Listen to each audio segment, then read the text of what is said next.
దీన్ని దృష్టిలో పెట్టుకొని మరిన్ని జాగ్రత్తలు తీసుకోవచ్చు. సార్, అసెంబ్లీ సెషన్స్కి ముహూర్తం ఖరారైంది. ఆంధ్రప్రదేశ్ ప్రభుత్వం కొలువు తీరిన తర్వాత మొదటి అసెంబ్లీ సెషన్స్ సుమారు 4-5 రోజులు ఉండే అవకాశం ఉంటుందంటే 24 నుంచి స్టార్ట్ చేస్తున్నారు. ఎలా ఉండే అవకాశం ఉంటుంది ఈసారి అసెంబ్లీ? ఏముంది, చాలా విజయోత్సవంతో ఉంటాయి. 164 స్థానాలు వచ్చిన అధికార పక్షం, అందులో కలర్ఫుల్గా పవర్ స్టార్స్, లోటస్ స్టార్స్ అందరూ ఉంటారు. లోటస్ స్టార్స్ ఉంటారా? అది కదా ఇక్కడ ప్రశ్న. పవర్ స్టార్ ఉంటాడు, లోటస్ స్టార్ ఉంటాడా? లోటస్ ఉంది కదా, ఎవరైతే సత్యకుమార్ కూడా దాదాపు సత్యంగా వీళ్ళ స్టారే. ఓకే, సత్యకుమార్ ఏం తక్కువ అని మీరు తక్కువ అంచనా. ఈరోజే ఆయన తన కాలం కూడా విరమిస్తున్నట్టు, ఓకే, విరామం తీసుకుంటున్నాను. ఇది అసాధారణమైంది చంద్రబాబుకు. ఓకే, మీరు ఆ లోటస్ చెప్పారా? నేను లోటస్ పాండ్ స్టార్ ఏమో అనుకుంటున్నాను. లోటస్ అది. ఓకే, ఆయన నేను సామాన్యుడిని, అది వేరే చర్చ. అక్కడ స్టార్ అక్కడ కొంచెం తగ్గింది కదా, ఇది స్టార్, అదేమో అక్కడ తగ్గినటువంటి స్టార్ అది. ఆయన అంటున్నాడు, సామాన్య కార్యకర్తగా ఉన్న నన్ను మంత్రి తీసుకొని గెలిపించి మంత్రిని కూడా చేశారు అని ఎవరు, సత్యకుమార్. సో గ్రేట్ఫుల్ వీళ్ళందరికీ. ఎనీవే, జగన్ వస్తారా లేదా మనకు తెలియదు, ఊహాగానం చేయటం. కానీ ఆయన స్వభావాన్ని ఇప్పుడు వాళ్ళు ప్రకటనలను బట్టి చూస్తే వాళ్ళు అవాయిడ్ చేసినా పెద్ద ఆశ్చర్యమేమీ లేదు. మొదటి సమావేశంలోనే ఇదంతా ఎందుకు అనే పద్ధతిలో అది. ఈ లోపలే ఆయన మళ్ళీ పర్యటనలకు తేదీ ప్రకటించి అక్కడికి వెళ్ళిపోతారా?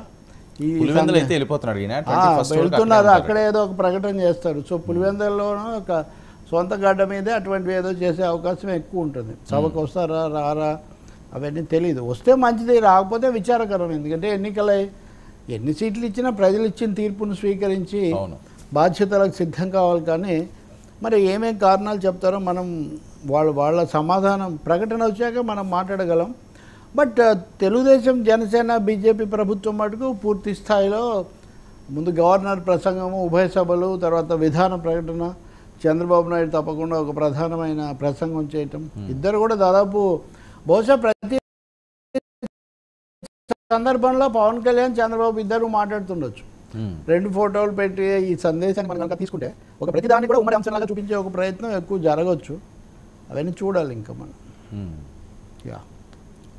సో రెండవది, ఇక్కడ ప్రతిజ్ఞా పాలన లాగా ప్రతిజ్ఞ చేసి మరీ వస్తున్నారు కదా. అవును, గతంలో ఎన్టీఆర్ వచ్చినట్టు, గతంలో జయలలిత వచ్చినట్టు చంద్రబాబు నాయుడు కూడా ఒక ప్రతిజ్ఞ చేసి నేను ఇలాగే వస్తానని వస్తున్నారు. కాబట్టి కావాల్సినంత అది రసాత్మకంగాను ఆసక్తికరంగా ఉండే అవకాశం కదండి గతంలో. అవును, ఎప్పుడు లేదు. అంటే మిశ్రమ ప్రభుత్వం ఇదే మొదటిసారి ఆంధ్రప్రదేశ్లో టీఆర్ఎస్, కాంగ్రెస్ కలిసి ఉన్న కొంతకాలం మినహాయిస్తే. ఎందుకు సార్ 2014 రాష్ట్రం తర్వాత అది కూడా బీజేపీ, టీడీపీ కదా. దట్ ఈస్ ఓకే, అది నామినల్. అది మెజారిటీ తెలుగుదేశం పార్టీకి ఉంది. వాళ్ళని కూటమి అని కట్టి దానికోసం అని చేయలేదు. పొత్తులు చాలాసార్లు పెట్టుకుంటారండి. ఇప్పుడు కమ్యూనిస్టులు చాలాసార్లు తెలుగుదేశంతో పెట్టుకున్నారు, కాంగ్రెస్, టీఆర్ఎస్ వీళ్ళు కూడా పెట్టుకున్నారు. పూర్తి అర్థంలో సంపూర్ణమైన మిశ్రమ ప్రభుత్వం అంటే ప్రకటించి అదంతా చేసిందేమో అదే. తప్పకుండా మీరు చెప్పింది కూడా ఉంది. ఆంధ్రప్రదేశ్ ఏర్పడ్డాక మొదటి ప్రభుత్వంలో ఉన్నారు. కానీ బీజేపీ మటుకు అది పూర్తిగా తెలుగుదేశం ప్రభుత్వం అన్నట్టే వాళ్ళు మాట్లాడుతుండేవాళ్ళు. నిర్ణయాలన్నీ చంద్రబాబు కదా, మాదే ఉంది అన్నట్టుగా మాట్లాడారు. నిర్ణయాలన్నీ కలిపి తీసుకుని దాన్ని తగినట్టు ఇప్పుడు తప్పకుండా తీసుకోవాలి కదా. తీసుకోకపోతే ఇప్పుడు చంద్రబాబు చేశాడు అని పవన్ కళ్యాణ్ చెప్పే ఆ ఛాన్సే ఉండదు. తప్పకుండా బైండింగ్గా ఉన్న తర్వాతే నిర్ణయం తీసుకుంటారు. ఆ నిర్ణయం మాదేంటి అనే పరిస్థితి అయితే ఉండదు. అలా ఉండడాన్ని పవన్ కళ్యాణ్ కూడా ఇష్టపడ్డాడు. మీరు ఆ మంత్రులు వాళ్ళందరూ మాట్లాడే వ్యాఖ్యలు అవి చూస్తే కూడా చాలా జాగ్రత్తగా ప్రతిసారి రెండో పేరు చెప్తున్నారు, ఇద్దరికి ధన్యవాదాలు చెప్తున్నారు.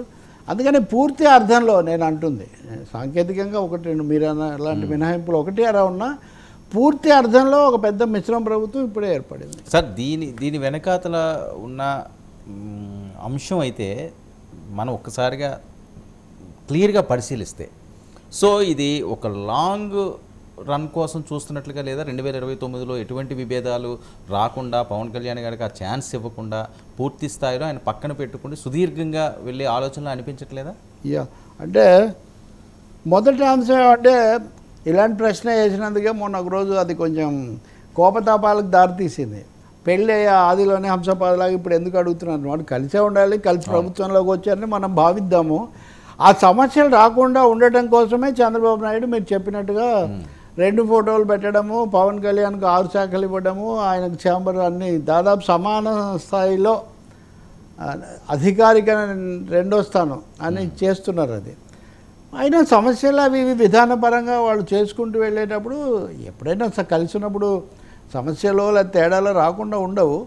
అవి ఎంతవరకు పోతే అవి వస్తాయని ప్రత్యర్థులు ఎదురు చూస్తున్నంత వేగంగా తీవ్రంగా వస్తాయని మనం ఏం చెప్పలేం. ఎందుకంటే ఇద్దరికి ఒకరి మీద ఒకరు ఆధారపడి ఉన్నామని బాగా తెలుసు, చాలా కష్టకాలం నుంచి బయటకు వచ్చామనే అంశం కూడా తెలుసు. కాబట్టి వీలైనంత వరకు కలిసి ఉండడానికి హోల్డ్ టుగెదర్ దానికే వాళ్ళు ఎక్కువ ప్రయత్నం చేస్తారు. కానీ జాతీయ స్థాయిలోనే ఈ సమస్య కొంత ఉంది. కాబట్టి ఈరోజు స్పీకర్ ఎన్నిక దగ్గర నుంచి మొదలుపెట్టి ఇండియా వర్సెస్ ఎన్డీఏ ఆ రాజకీయాలు ఏమైనా మారితే అవి ఇక్కడ కూడా మార్పు రావచ్చు.